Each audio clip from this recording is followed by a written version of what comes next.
उद्योजक मित्र, लघु उद्योग भारतीतर्फे उद्योजकांना कामगार कायद्याची माहिती व्हावी म्हणून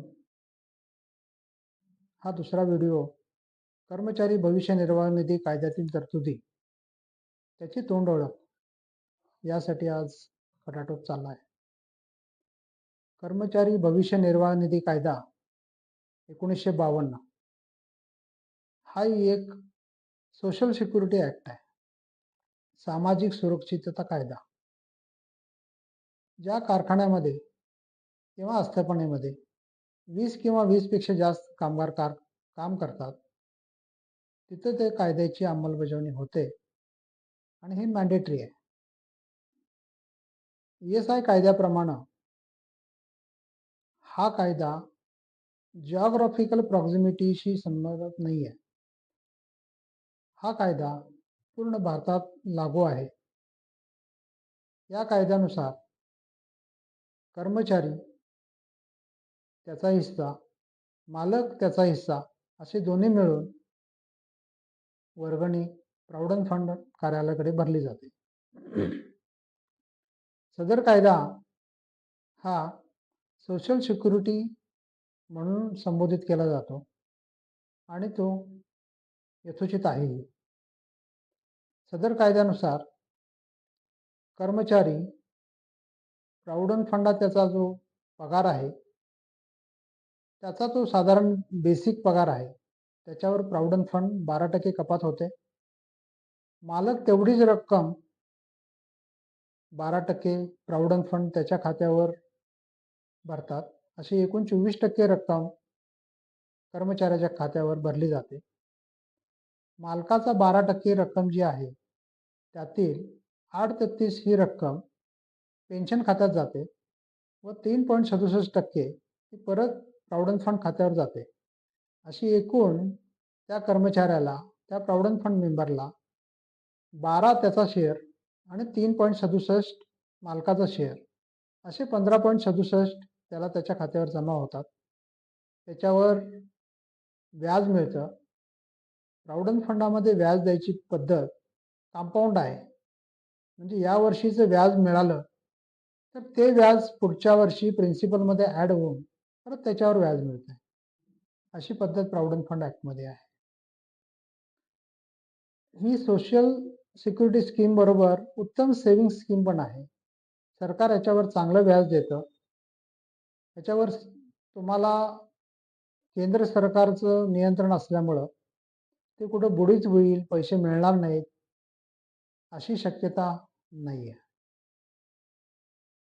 कर्मचारी भविष्य निर्वाह निधी कायदा 1952 याच्या बरोबरच आणखी 2 कायदे प्रचलित आहेत. या स्कीममध्ये दुसरा जो कायदा आहे तो एम्प्लॉईज डिपॉझिट लिंक्ड इन्शुरन्स 1976. हा कायदा याचं कॉन्ट्रीब्युशन कर्मचारी करत नाही. याचं कॉन्ट्रीब्युशन मालक करतात आणि मालक जे 1% वरनं भरतात पैसे, म्हणजे 12% अधिक 1% असे 13% मालकाकडून भरणा केली जाते. त्या 1% पैकी 0.5% हे एम्प्लॉईज डिपॉझिट लिंक इन्शुरन्स या स्कीममध्ये जातात. तर या स्कीममधनं काय मिळतंय? या स्कीममधून कामगार नोकरीवर असताना अपघाताने गेला किंवा मस्टरवर असताना त्याचा मृत्यू ओढवला तर अशा केसमध्ये सरकार कमीत कमी 2.5 लाख त्याच्या कुटुंबियांना, त्याच्या नातेवाईकांना देतं. तिसरी महत्त्वाची योजना त्यामध्ये आहे की एम्प्लॉईज पेन्शन स्कीम. असं काही लोकांना बघायला गेलं की प्रश्न पडतो की फक्त सरकारी खात्यामध्ये पेन्शनची सोय आहे.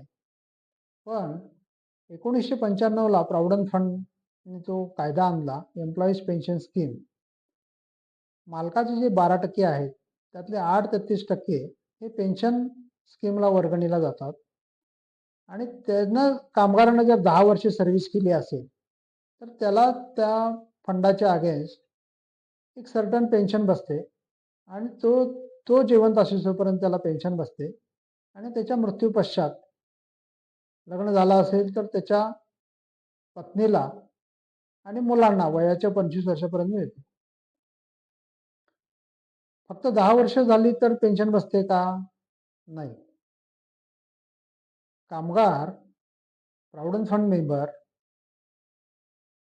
नोकरीवर असताना मी मगाशी म्हणालो तसं किंवा मस्टरवर जरी असेल आणि त्याचा नैसर्गिक मृत्यू असेल तरी सुद्धा पेन्शनची तरतूद आहे. फॉर एक्झाम्पल धरून चला, एखाद्या कर्मचाऱ्यास एक 10,000 रुपये साधारण पगार आहे आणि त्यानं 2च महिने काम केलंय आणि तो विवाहित आहे, मुलं आहेत लहान लहान. अशा केसमध्ये त्याचा जर मृत्यू ओढवला तर त्याच्या कुटुंबियांना मी मगाशी सांगितल्याप्रमाणे 12 अधिक 3.67 असे 15.67 पैसे गव्हर्नमेंट परत देतेच आहे. फक्त 8.33 जे पेन्शनची रक्कम 2 महिने गेलेली आहे. म्हणजे जर 10,000 पगार धरला, 10,000 बेसिक धरला, तर 833 1666 रुपये सरकार ते पैसे घेत आहे. पण त्याच्या कुटुंबाला साधारण 5,000 रुपये इतकी पेन्शन ती पत्नी जिवंत असेसोपर्यंत किंवा रिमॅरेज दोन्हीपैकी कुठलंही आणि मुलं वयाचे 25 वर्षापर्यंत पेन्शनची तरतूद आहे. म्हणून याला सोशल सिक्युरिटी स्कीम म्हटलं गेलं. अशी कुठलीही स्कीम नाही जी 1,600 रुपये तुमच्याकडून घेते, 1,666 रुपये, आणि तुम्हाला 5,000 पेन्शन साधारण जवळपास तुम्हाला तुम्ही जिवंत असेसोपर्यंत देतं. म्हणून कारखानदाराने सदरची योजना, त्याचे फायदे आपण आपल्या कामगारांचं हित बघून, जर आपल्याकडे 20 कामगार असतील तर सदरचा कायदा लावणं बंधनकारक आहे.